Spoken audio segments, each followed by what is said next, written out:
Hello बच्चों, हिंदी की class में आपका स्वागत है। ठीक है, आज का हमारा टॉपिक है अव्यय। अव्यय को हम अविकारी शब्द भी कहते हैं। अब ये अविकारी शब्द की परिभाषा क्या है, यानी कि कैसे पता चले कि ये अविकारी शब्द है। तो हम कह सकते हैं कि जिस शब्द में चाहे लिंग वो चाहे पुल्लिंग हो चाहे स्त्रीलिंग हो, उसका वचन चाहे वो एक वचन हो चाहे बहुवचन हो, और कारक चाहे उसके साथ किसी भी कारक का प्रयोग किया जाए, लेकिन उस शब्द में कोई उसका रूप परिवर्तित नहीं होता है। ठीक है, उसे हम कहेंगे अविकारी शब्द। ठीक है, उस अविकारी शब्द भी कहते हैं और अव्यय भी कहते हैं। ठीक है, जैसे मैं एक वाक्य सोच रही हूँ कि भाई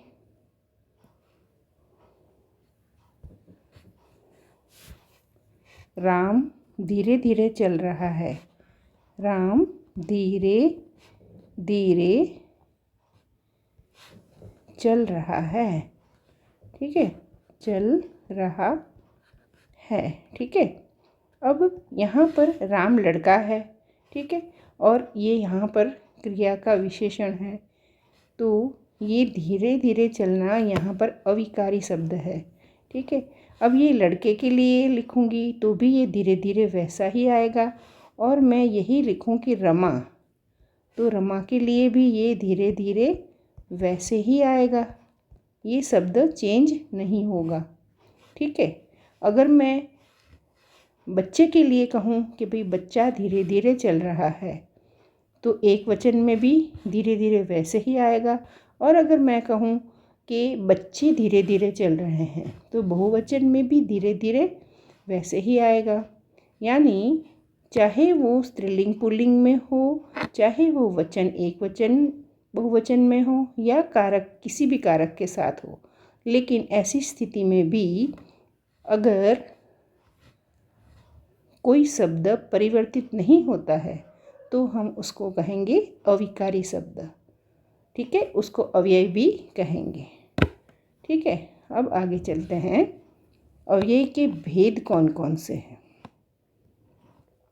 अव्यय के भेद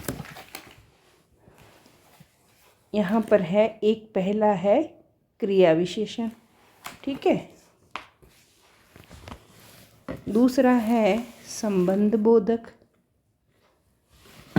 तीसरा है समुच्चय बोधक, और चौथा है विस्मयादि बोधक। ठीक है, इस प्रकार अव्यय के भेद कितने हो गए? 4 हो गए। ठीक है, पहला है क्रिया विशेषण, दूसरा है संबंध बोधक, तीसरा है समुच्चय बोधक, और चौथा है विस्मयादि बोधक। तो हम ये पहला क्रिया विशेषण, यानी कि जो क्रिया विशेषण अव्यय है, उसके बारे में समझते हैं। ठीक है, तो क्रिया विशेषण किसको कहते हैं? तो हम कहेंगे किसी क्रिया की जो विशेषता बताता है उसे हम क्रिया की विशेषता कहते हैं। जैसे मैं जल्दी जल्दी काम कर लेता हूँ, तो यहाँ काम करने की क्रिया है, उसकी विशेषता क्या बताई है? जल्दी जल्दी। ठीक है, तो इस प्रकार क्रिया की जो विशेषता बताते हैं उस शब्दों को हम क्रिया विशेषण कहते हैं। ठीक है, तो हम क्रिया विशेषण के जो भेद है उसको हम समझते हैं। उसमें पहला वाक्य देखते हैं, जैसे कि आज मैं बाजार जाऊंगा। तो यहाँ पर ये आज है, ये क्रिया विशेषण है। ठीक है, तो क्रिया विशेषण यहाँ पर समय बता रहा है कि आज। ठीक है, आज की जगह हम कल करते, परसों करते, अभी कहते हैं। तो यहाँ पर जब समय की बात होती है तो उस विशेषण को हम कहेंगे कालवाचक क्रिया विशेषण। ठीक है, तो अगर आपके एग्ज़ाम में ये वाक्य आता है कि आज कैसा क्रिया विशेषण है, तो आप कहेंगे ये कालवाचक क्रिया विशेषण है। ठीक है, अगर पूछा जाए कि अविकारी शब्द कौन सा है इस वाक्य में, तो हम कहेंगे आज। ठीक है। तो अगर हमने ये सारी बातों को ध्यान से समझ लिया तो हम व्याकरण के सभी प्रश्नों को आराम से हल कर पाएंगे और आप पूरे पूरे अंक प्राप्त कर सकोगे। ठीक है ना, इसलिए बिल्कुल ध्यान से सुनिएगा। ठीक है, चलो दूसरा वाक्य लेते हैं। वह बहुत दूर जा रहा है। यहाँ पर दूर है ये क्रिया विशेषण है। ठीक है, लेकिन यहाँ दूर ये स्थान बता रहा है, दूर होना, नज़दीक, ठीक है, पास, ये सारे जो स्थान को बताते हैं उस क्रिया विशेषण को स्थानवाचक कहते हैं। ठीक है, तो क्रिया विशेषण का पहला भेद था कालवाचक, दूसरा है स्थानवाचक। ठीक है, अब आगे चलते हैं। रमा धीरे धीरे चलती है। ठीक है, यहाँ पर चलती है क्रिया है, लेकिन उसकी विशेषता बता रहा है धीरे धीरे। ठीक है, तो ये विशेषता है, लेकिन विशेषता किस प्रकार की है, ये काम करने का तरीका बता रहा है, रीति बता रहे हैं। ठीक है ना, इसलिए हम इसे कहेंगे रीतिवाचक क्रिया विशेषण। ठीक है, तो जब हम कोई भी कार्य को धीरे धीरे या जल्दी जल्दी या तुरंत ऐसे शब्दों के प्रयोग से क्रिया बताते हैं तो हम कहेंगे क्रिया विशेषण। ठीक है, तो ये क्रिया विशेषण के जो भी शब्द आते हैं उनको हम अव्यय या अविकारी शब्द कहते हैं। ठीक है, आगे चलते हैं। वह थोड़ा थोड़ा दौड़ रहा है। ठीक है, अब यहाँ पर किसी काम की थोड़ा सा मात्रा बता रहा है कि भाई ये थोड़ा दौड़ रहा है। ठीक है, जब मात्रा बताई जाती है तो उसको हम कहेंगे परिमाणवाचक। ठीक है,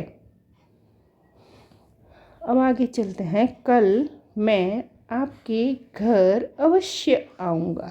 ठीक है, तो किसी बात को स्वीकार करना और उसके बारे में सहमति प्रकट करना जब बताया जाता है तो उस क्रिया विशेषण को हम कहेंगे स्वीकारवाचक क्रिया विशेषण। ठीक है, आगे का चलते हैं। मेहनत करने वाले कभी अनुत्तीर्ण नहीं होते। तो यहाँ पर नहीं यानी ये किसी बात का निषेध कर रहे हैं। तो जब निषेध की बात होगी तब हम कहेंगे निषेधवाचक क्रिया विशेषण। ठीक है, अब दूसरा हमारा अव्यय यानी कि अविकारी शब्द है संबंध बोधक अव्यय। ठीक है, तो ये क्या होता है, जैसे यहाँ हम कहते हैं तुम्हारा पेन। ठीक है, अब कहाँ है, वो मेरे पास है। ठीक है, मेरे और तुम्हारा पेन, उन दोनों के बीच हम पास शब्द से संबंध बताते हैं। ठीक है, जैसे इस वाक्य में है विद्यालय और यहाँ मेरा घर। ठीक है, उन दोनों के बीच संबंध आ रहा है सामने शब्द से। ठीक है, तो यहाँ पर जब हम दो शब्दों का संबंध बताते हैं तो हम उसको कहते हैं संबंध बोधक अव्यय।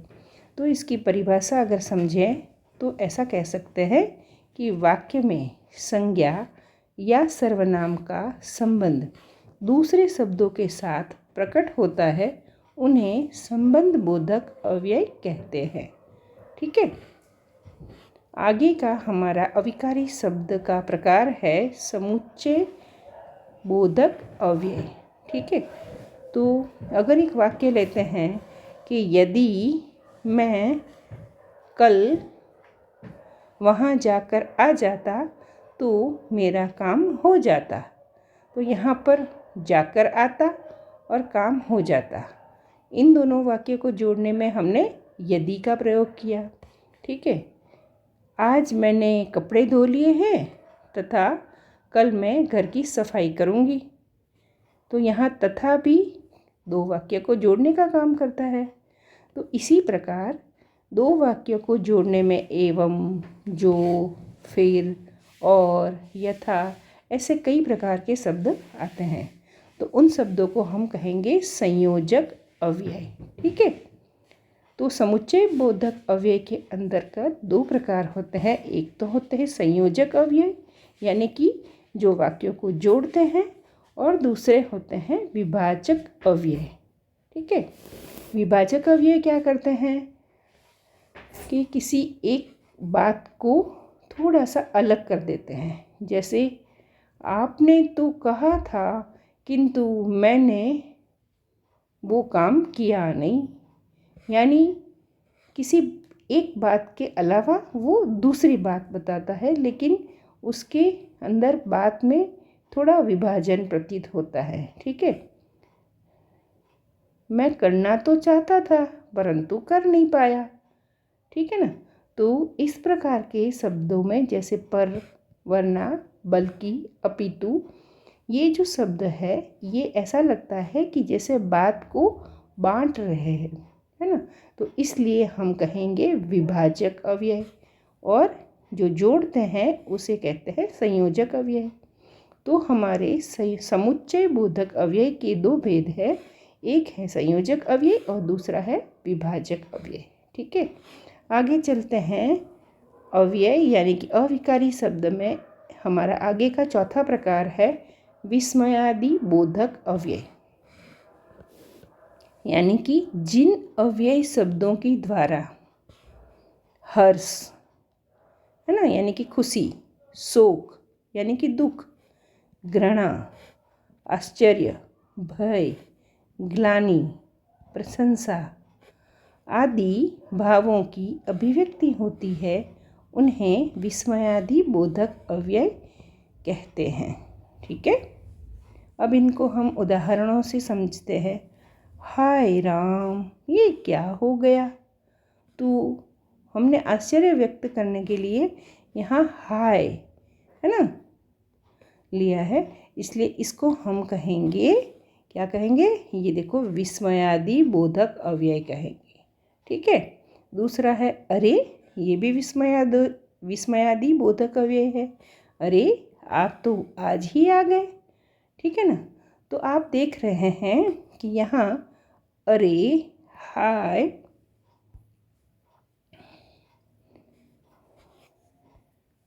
और यदि, तथा, एवं, जो, फिर, और, यथा, किंतु, वरना, परंतु, बल्कि, अपितु, पर, और पास, सामने, आज, दूर, धीरे धीरे, थोड़ा थोड़ा, अवश्य, नहीं, ये सारे ही अव्यय है, यानी कि अविकारी शब्द है। ठीक है, तो ये अविकारी शब्द चाहे हम एक वचन में प्रयोग करें, चाहे बहुवचन में करें, चाहे स्त्रीलिंग में करें, चाहे पुल्लिंग में करें, चाहे किसी भी कारक के साथ प्रयोग करें, इन शब्दों में उनका रूप परिवर्तित नहीं होता है।